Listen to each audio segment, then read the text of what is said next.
I was on the website Blazing Cat Fur the other day, and I came across this crazy story. It was an academic paper proudly published by a professor at the University of Victoria in a journal of scholarship, and it's called Mapping the Hobosexual, a Queer Materialism.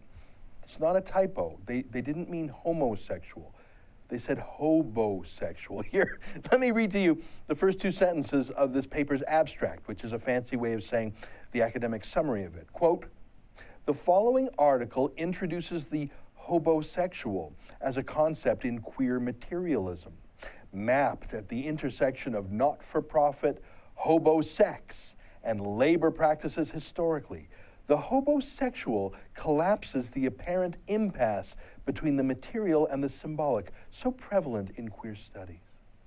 I'm sorry, I blacked out there for a minute with all that academic jargon. I'm still caught up on that word hobosexual and the idea of studies into not-for-profit hobosex. This is what our universities are doing, by the way. This is what thousands, tens of thousands of Canadian students are studying. They're not studying things that will help them in life, that will help them in the workforce. They are not studying things that will give them a grasp of our history or literature or art. They are sitting around talking about hobosexuality. The professor who wrote this published paper, this is a published paper in an academic journal. Her name is Heather Tapley. Here, listen to her in a promotional video from the University of Victoria make the case for students to spend tens of thousands of dollars in tuition and give up the 4 best years of their lives to hang out with her to talk about things like hobosex.